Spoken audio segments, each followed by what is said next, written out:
नमस्कार शेतकरी मित्रांनो, या व्हिडिओमध्ये आपण सिजंटा कंपनीचे ॲम्प्लिगो कीटकनाशक याबद्दल माहिती पाहूया।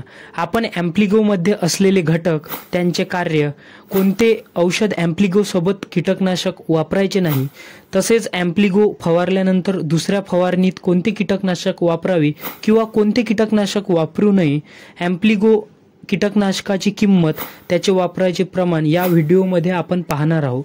त्यासाठी तुम्ही व्हिडिओ शेवटपर्यंत पहा। तर सुरुवातीला बघू ॲम्प्लिगो मध्ये कोणते घटक आहे। तर ॲम्प्लिगो मध्ये क्लोरॅन्थ्रॅनिप्रोल 10% आणि लॅम्बडा सायहॅल्युथ्रिन 5% झेडसी कॉम्बिनेशन मध्ये हे दोन घटक आढळतात। तर त्यांची मोड ऑफ ॲक्शन कशी आहे, त्यांची कार्य करण्याची पद्धत कशी आहे, आपण हे पाहू। क्लोरॅन्थ्रॅनिप्रोल हे एक सिस्टमिक इन्सेक्टिसाइड आहे। सोप्या भाषेत सांगितले गेले तर हे अळीमध्ये पॅरालिसिस आणतो आणि अळी मरण पावते। तसेच त्याचबरोबर लॅम्बडा सायहॅल्युथ्रिन हे सोडियम चॅनल ब्लॉकेज करतो आणि त्यामुळे नर्वस सिस्टीम डॅमेज होते आणि अळी नियंत्रणात येते।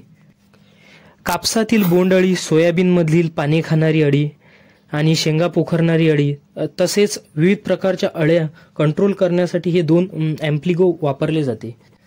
प्रामुख्याने ॲम्प्लिगो कशावर नियंत्रण मिळवते, तर ॲम्प्लिगो अंडीनाशक आहे, अळीनाशक आहे, त्याबरोबरच पतंग नष्ट करतो।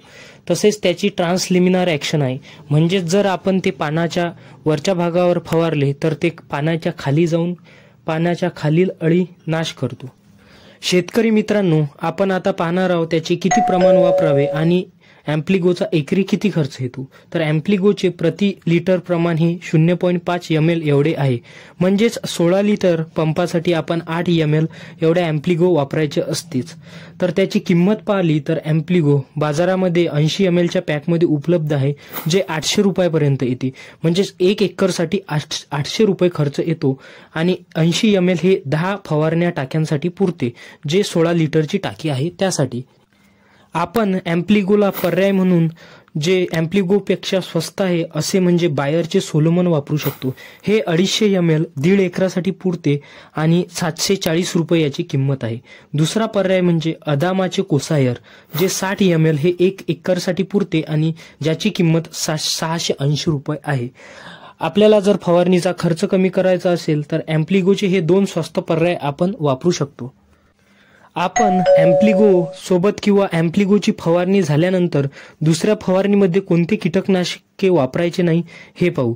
तर सुरुवातीला UPLचे शेंजी, बायरचे सोलोमन, FMCचे कोराजन, सिजंटाचे फ्लेक्सी आणि अदामाचे कोसायर, तसेच सिजंटाचे अलिका, टाटा रॅलीचे रेवा, टाटाचे सिंट्री आणि BASFचे सँडा हे कीटकनाशक आपण ॲम्प्लिगो सोबत कधी पण वापरू नये किंवा दुसऱ्या फवारणीमध्ये याचा वापर करू नये। याचे कारण असे म्हणजे की वरील कीटकनाशकांमध्ये आणि ॲम्प्लिगोमध्ये समान घटक आहेत, तसेच त्यांच्या ग्रुप पण समान आहे। सोप्या भाषेत म्हणजे जर आपण पुन्हा पुन्हा त्याच घटकाचे कीटकनाशक वापरले तर किडीमध्ये रेझिस्टन्स तयार होतात आणि त्यांचा परिणाम कमी होतो। आपण या औषधाची फवारणी एक फवाऱ्याआड करू शकतो, म्हणजेच जर पहिल्या फवारणीत ॲम्प्लिगो किंवा त्याचे भाऊ म्हणजेच इतर जे मी सांगितलेले आहे ते वापरले तर त्यानंतर त्याचा वापर तिसऱ्या फवारणीत करावा, लगेच दुसऱ्या फवारणीत याचा वापर टाळावा। आता आपण पाहू, जर पहिल्या फवारणीत ॲम्प्लिगो वापरले तर त्यानंतरची जी फवारणी आहे त्यात आपण काय वापरू शकतो। तर आपण पहिल्या फवारणीच्या ॲम्प्लिगो नंतर दुसऱ्या फवारणीत क्लोरोपायरिफॉस, डायमिथोएट, मोनोक्रोटोफॉस, प्रोफॅनोफॉस, क्विनॉल्फॉस यापैकी एकाची फवारणी अळीनाशक म्हणून आपण करू शकतो, किंवा त्याऐवजी फिप्रोनिल असणारे धनुकाचे फॅक्स, बायरचे जंप आणि बायरचे रिएजंट हे आपण दुसऱ्या फवारणीत वापरू शकतो, जेणेकरून पहिले फवारणीचा ग्रुप वेगळा असेल आणि दुसऱ्या फवारणीचा ग्रुप वेगळा असेल आणि अळीमध्ये रेझिस्टन्स तयार होणार नाही आणि अळीचे नियंत्रण सोपे जाणार।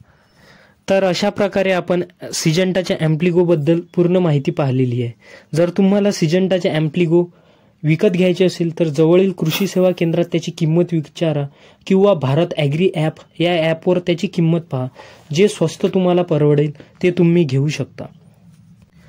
जर तुम्हाला आमचा हा व्हिडिओ आवडला असेल तर नक्की लाईक करा आणि सबस्क्राईब करा। इतर माहितीसाठी तुम्ही आमच्या चॅनलसोबत जोडू शकता आणि आवर्जून तुम्ही चॅनल सबस्क्राईब करा ही विनंती। धन्यवाद. अशाच नवीन नवीन व्हिडिओ आपण तुमच्यासाठी घेऊन येणार आहोत. त्यासाठी आमच्यासोबत कनेक्ट राहा. थँक्यू.